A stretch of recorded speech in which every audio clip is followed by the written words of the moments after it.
டிக்டாக்டோ application இது வந்து நம்ம என்ன சைஸ் கொடுக்குறோமோ 4னா 4x4, 5னா 5x5 வரணும், 3னா 3x3. நம்ம சின்ன வயசில் விளாண்ட மாதிரி தான். இப்படி விளாடும் போது இப்போ அடுத்தது வந்து இது இங்கே மாறணும். அடுத்து வந்து பிளேயர் 0வோட டேர்னு, இது 0. அடுத்து பிளேயர் எக்ஸோட டேர்னு, எக்ஸு, இது 0வோட டேர்னு. அப்புறம் எக்ஸ் இங்கே போட்டோம் அப்படின்னா ஒரு ரோ ஃபுல்லாக எக்ஸ் வந்துச்சு, அதனால் x1 வந்துடணும். ரீசெட் கொடுத்தா எல்லாமே போயிடணும், ரைட்டு. ஸோ இப்போ வந்து ரோவில் வந்தாலும் அது கரெக்டாக சொல்லணும். அதேமாரி டயகனல் சேமாக வந்தாலும் டயகனல் சேமாக வந்துச்சுன்னா அது வந்து வின்னு சொல்லணும். இப்போ காலம் வந்தாலும் காலம் வின்னு சொல்லணும். ஆனால் ஒன்ஸ் ஒரு பட்டனை நம்ம ஃபில் பண்ணுறோம்னா திருப்பி அதில் கிளிக் பண்ணக்கூடாது, கிளிக் பண்ண அலோவ் பண்ணக்கூடாது, ரைட்டு. ஸோ இதுதான் இந்த டிக்டாக்டோ. இந்த டிக்டாக்டோ வந்து இப்போ ரியாக்ட் மூலிமா இந்த அப்ளிகேஷனை எப்படி டெவலப் பண்ணுறது அப்படின்றத பார்ப்போம். ஸோ ரியாக்ட்ன்றது ஒரு ஜாவாஸ்கிரிப்ட் லைப்ரரி. அது வந்து ஃப்ரண்ட் அண்ட் டெவலப்மெண்ட்டுக்கு யூஸ் ஆகுது, யூசர் இன்டர்ஃபேஸ் க்ரியேட் பண்ணுறதுக்கு யூஸ் ஆகுது, especially single page application develop பண்ண யூஸ் ஆகுது. சிங்கிள் பேஜ் அப்ளிகேஷன்னா என்னன்னு பார்ப்போம். ஸோ ரியாக்ட் முதல்ல நம்ம பண்ணுறதுக்கு நம்ம ஃபஸ்ட்டு நோட் இன்ஸ்டால் பண்ணிக்கணும் நம்ம லேப்டாப்பில். ஸோ ஃபஸ்ட்டு இந்த லிங்க்கில் போய் நோட் இன்ஸ்டால் பண்ணிக்கோங்க. அப்புறம் வந்து தென் நம்ம வந்து ரியாக்ட் அப்ளிகேஷன் க்ரியேட் பண்ணலாம். ஸோ ரியாக்ட் அப்ளிகேஷன் க்ரியேட் பண்ணுறதுக்கு இதான் கமாண்ட். நம்ம ஒயிட் அப்படின்ற டூலை யூஸ் பண்ணி ரியாக்ட் அப்ளிகேஷன் க்ரியேட் பண்ணலாம். ஸோ இந்த கமாண்டை காப்பி பண்ணிப்போம். காப்பி பண்ணிக்கிட்டு நம்ம இதில் வந்து ஒரு புது ஃபோல்டர் ஓப்பன் பண்ணிப்போம். இதில் வந்து D:, கோடு,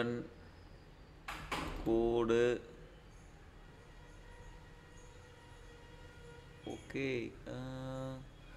இங்கேயே let's open a project, let's open a new folder called TikTok அப்படின்னு வச்சுக்கோங்க.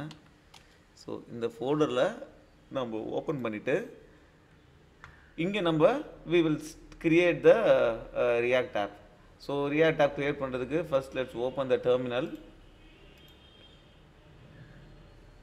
terminal open பண்ணி if we put the command it will create the React app. So அந்த கமாண்ட் அப்படியே காப்பி பண்ணுறேன். ஸோ மை React app பதிலாக நான் பேர் வந்து நம்மள மாதிரியே tag_tag ஓகே. இப்போ க்ரியேட் பண்ணுறேன். நான் இப்போ ரியாக்ட் அப்ளிகேஷன் க்ரியேட் பண்ணிட்டேன் அந்த கமாண்டை கொடுத்து. ஸோ ரியாக்ட் அப்ளிகேஷன் க்ரியேட் பண்ணோன்னே இதுதான் ஃபோல்டர் ஸ்ட்ரக்சர். இந்த ஃபோல்டர் ஸ்ட்ரக்சர் வந்துருச்சு. இதில் பார்த்தீங்கன்னா package.json ஒரு ஃபைல் இருக்கும். இந்த ஃபைலில் நம்ம ரியாக்ட் அப்ளிகேஷன் என்னென்ன டிபெண்டன்சி வேணுன்றதெல்லாம் இங்கே இருக்கும். ஸோ இந்த டிபெண்டன்சிலாம் நம்ம இன்ஸ்டால் பண்ணணும். ஸோ npm i இல்லை npm install கொடுத்தோம்னா அந்த டிபெண்டன்சிஸ்லாம் இன்ஸ்டால் ஆகிடும். இன்ஸ்டால் ஆகும்போது இங்கே நோட் மாடியூல்ஸ் அப்படின்னு ஒரு டைரக்டரி இங்கே க்ரியேட் ஆகிடும். ஓகே, இப்போ நோடு தேவையான பேக்கேஜெலாம் இன்ஸ்டால் ஆகிட்டு இருக்கு. இப்போ இன்ஸ்டால் ஆகி முடிச்சிருச்சு. இப்போ இந்த ஃபோல்டரில் வந்து பார்த்தீங்கன்னா index.html ஒரு ஃபைல் இருக்குது. இந்த ஃபைல் என்னன்னா இந்த ஃபைலில் ஒரு div எலமெண்ட் இருக்குது, அது ஐடி வந்து ரூட்டு. அதுக்கு ஸ்கிரிப்ட் டேக்கில் நம்ம main.jx ஃபைல் கொடுத்துருக்கோம். main.jx எங்கே இருக்குது? சோர்ஸ் ஃபோல்டருக்குள்ளே இருக்குது. ஸோ சோர்ஸ் ஃபோல்டருக்குள்ளார main.jx ஒரு ஃபைல் இருக்குது. ஸோ இப்போ நம்ம இதை ஸ்டார்ட் பண்ணுறதுக்கு நம்ம என்ன பண்ணணும்னா, இப்போ இந்த ரியாக்ட் அப்ளிகேஷனை ஸ்டார்ட் பண்ணுறதுக்கு npm run dev, ஒரு டெவலப்மெண்ட் பில்டை ஸ்டார்ட் பண்ணுறதுக்கு npm run dev இது கொடுத்தோம் அப்படின்னா நமக்கு ரியாக்ட் அப்ளிகேஷன் ஸ்டார்ட் ஆகிடும். ஓகே, ஸோ நான் கண்ட்ரோல் பண்ணி கிளிக் பண்ணி போகிறேன் அப்படின்னா ஸோ இதுதான் அதோடைய அவுட்புட்டு 5.3, இப்போ 5.4. ஓகே, இப்போ நானே வந்து பார்த்தீங்கன்னா 2 அப்ளிகேஷன் ஓட்டுறேன் என்னுடைய லேப்டாப்லே. ஓகே, என்னுடைய லேப்டாப்லே 2 அப்ளிகேஷன் என்ன நான் ஓட்டுறேன் அப்படின்னா, ஒன்று வந்து இந்த வெப் அப்ளிகேஷன் வந்து 5.1 போர்ட் நம்பர் 513ல் இந்த டிக்டாக்டோ அப்ளிகேஷன் ஓடுது. 5.14ல் இப்போ நான் புதுசாக க்ரியேட் பண்ண இந்த அப்ளிகேஷன் ஓடுது, ரைட். இப்போ இது எப்படி டிஸ்பிளே ஆகுது அப்படின்றத பார்ப்போம். இது எப்படி டிஸ்பிளே ஆகுது அப்படின்னா, ஸோ நம்ம என்ன ரன் ஆகுது, இந்த main.jsx இந்த ஜாவாஸ்கிரிப்ட் ஃபைல் தான் ரன் ஆகுது. ஸோ அந்த ஃபைல்குள்ளே போவோம். ஸோ இதுதான் ஸ்டார்ட்டு. ஸோ இந்த இங்கே என்ன பண்ணுறோம் அப்படின்னா document.getElementById ரூட்டு. என்னது அது ரூட்டு? ஸோ index.html ஐடி ரூட்டும் டெவலப்மெண்ட் இருக்குது. ஸோ நம்ம பேசிக்காக ப்ரௌசர் என்ன பண்ணுது அப்படின்னா, இதுதான் நான் என்னுடைய லேப்டாப்பு. என் லேப்டாப்பில் நான் இங்கே npm run dev பண்ண உடனே ஒரு ரியாக்ட் சர்வர் ஓடுது. இது என் லேப்டாப். ஓகே, அது எந்த போர்ட்டில் ஓடுது? 514 ஓடுது.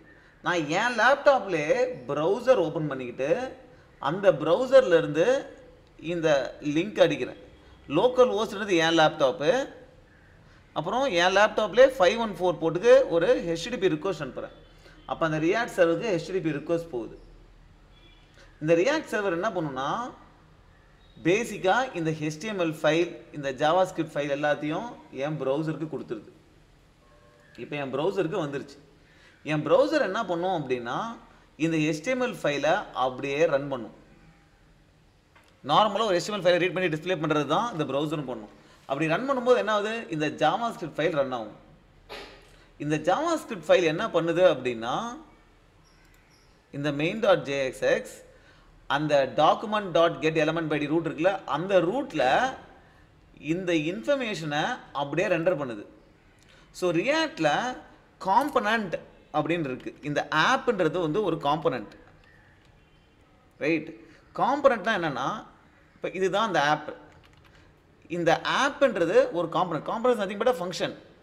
இந்த காம்பனண்ட்டு பேசிக்காக HTML கண்டென்ட்டை ரிட்டர்ன் பண்ணும்.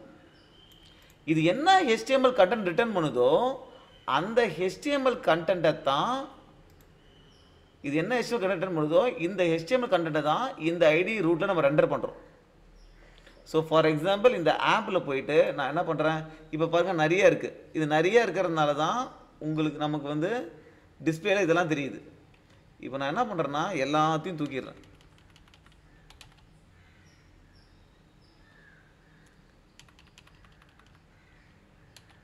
எல்லாத்தையும் தூக்கிட்டு ஒரு யூனிவர்சல் ட்ரூத்தை போடுவோமா? H1 Bala is handsome. Right. So இப்போ பார்த்தீங்கன்னா நம்ம அப்ளிகேஷன் இந்த யூனிவர்சல் ட்ரூத்தை சொல்ல ஆரம்பிச்சிச்சு. ரைட், இவ்வளோதான். This is how react application works. So நமக்கு ப்ரௌசர்லேருந்து ரியாக்ட் அப்ளிகேஷன் ஸ்டார்ட் பண்ண உடனே நம்ம ஒரு HTTP ரிக்வஸ்ட் கொடுக்குறோம். அது இந்த index.html தருது. இந்த index.html இந்த main.javascript ஃபைல் ரன் ஆகுது. அந்த main.jsx என்ன பண்ணுது? இந்த ஆப்ன்ற காம்பனண்ட்டை கூப்பிடுது. அது என்ன HTML கண்டென்ட்டை ரிட்டர்ன் பண்ணுதோ அதை அப்படியே இந்த ஐடி ரூட்டில் போய் ரெண்டர் பண்ணிடுது. அப்போ இந்த இடத்துல, இந்த ஐடி ரூட்டுக்குள்ள இந்த இடத்துல வந்துடும். இந்த இடத்துல வந்ததுன்னா என்ன அது கண்டென்ட் கொடுக்குதோ அது டிஸ்பிளே ஆகுது. இப்போ அந்த ஆப் காம்பனண்ட் என்ன கண்டென்ட் கொடுக்குது? இந்த கண்டென்ட் மட்டும் தான் கொடுக்குது. ஸோ அதுதான் டிஸ்பிளே ஆகுது. ரைட், அதுதான் இங்கே டிஸ்பிளே ஆகுது.